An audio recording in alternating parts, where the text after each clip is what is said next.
Happy New Year to everybody, first and foremost, of course. Firstly, I would like to apologize that I have been a bit inactive with Rotary with the recent months, because weeks actually, because of this Ukraine situation has been keeping all of us on our toes. And although it is a happy new year for us, we can't say the same about what's going on in the lives of everyone in Ukraine. And with that note, I'll be talking about the circumstances and events that led to this unprovoked aggression and what is going on out there right now. So on 24th February this year, 50 days ago, I think it's the 51st day today. So Russian President Vladimir Putin announced a special military operation in Ukraine, but it is clear now on day 51 that it was a full-scale invasion. Russian troops and tanks entered Ukraine in all fronts, as you can see in the presentation, and most cities were and are under attack, including the capital, Kyiv. Many are sheltering in basements and subway stations across Ukraine. More than 5 million Ukrainians have been forced to flee their homes, and this is one of Europe's largest wars since World War II. Since World War II, Europe's political map has been shaped by political alliances, but now Putin wants to redraw Europe's map by force. So Putin has long claimed that Ukraine belongs to Russia and they're one people. But Ukraine has been a sovereign nation with its own language, its own culture, its own political system. And while the two countries have shared history, Ukraine has fought hard for its own identity and sovereignty. Ukraine was a part of the Russian Empire during the 18th and 19th centuries. In 1917, the Russian Revolution brought down the empire, and the region spiraled into a civil war. Ukraine briefly gained independence from the Russian rule, but was quickly taken over by the newly created Soviet Union as one of its first republics. Over the next decade, the Soviet Union expanded its control, and by the end of World War II, it forged a sphere of influence, including the Baltic states, Poland, and Ukraine, while the West maintained its influence in the western regions of Europe, essentially dividing Europe and marking the beginning of the Cold War. The Soviet Union installed communist governments on their sides that were easier for them to control. And at the same time, the West developed capitalist economies with democratic governance. This deep ideological divide fueled distress and tensions between the two sides. And as soon as the spheres hardened, into military alliances. So this is the region that was controlled by the West.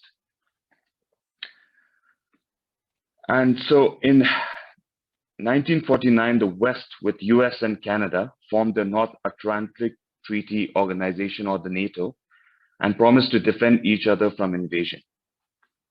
A few years later, the Soviet Union-influenced countries joined the Soviet-led Warsaw Pact alliance, and each side built up its army to protect itself from each other. Europe remained this way for decades until the USSR finally collapsed. By late 1991, republics like Ukraine began declaring independence from Soviet dominance.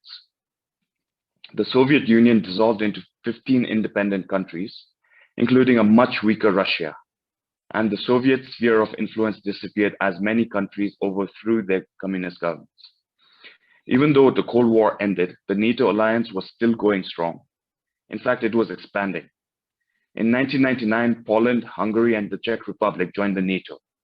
In 2004, 7 more countries, including Latvia, joined the NATO as well. That moved NATO into the old Soviet sphere of influence, making NATO's border with Russia the longest it's ever been. Belarus, Ukraine, and Georgia were the last post-Soviet countries left between Russia and NATO. But Ukraine and Georgia both wanted to join NATO for the longest time, and that made them prime targets for Russia. Ukraine became a NATO partner in 1994, which brought them a step closer to becoming a member. And in 2013, they reached an association agreement with the EU, the European Union. But when it came time to sign the deal, the Ukraine's pro-Russian government refused, and instead they chose to strengthen ties with Russia. And after the decision was announced, hundreds and thousands of protesters took to the streets of Ukraine to demand the agreement to be signed.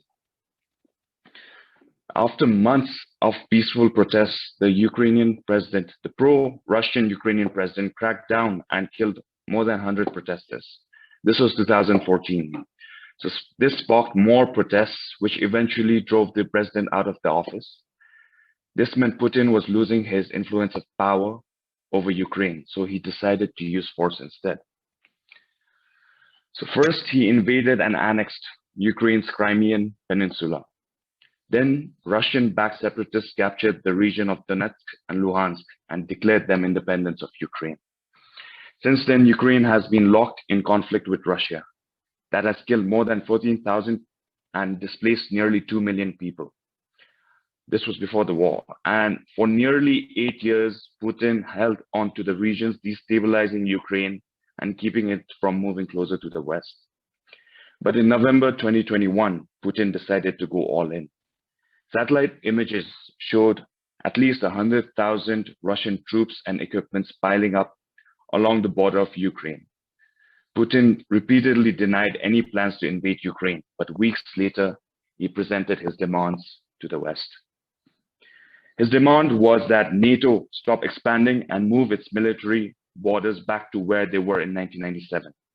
So this is the current NATO border, which includes the Baltic states, Poland, and is almost touching Ukraine. But his demand before this war was to move it back to this line. So on 21st February, the threat of war became very real. Putin announced the recognition of Donetsk People's Republic and Luhansk People's Republics as independent states. These are the easternmost regions of Ukraine. His troops immediately crossed the Ukrainian border into the Russian-backed separatist regions under the pretense of peacekeeping. Ukraine announced a state of emergency, and the Ukrainian president made a direct appeal to the Russian people. Hours later, on February 24th, Putin launched a full-scale invasion in Ukraine, calling it a special military operation. World leaders have spoken out against Russia's invasion, condemning it as hideous and barbaric, backed by cynical justification. Anti-war protests have broken out around the world, including Russia, despite the risks of arrest. Russian police have arrested hundreds of protesters in Russia.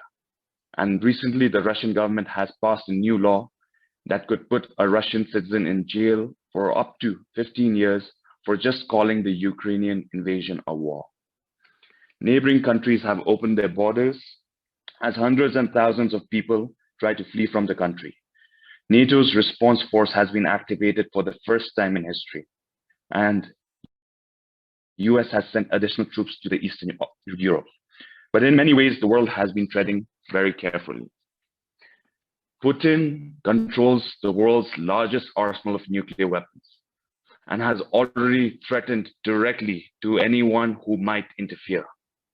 These were his words.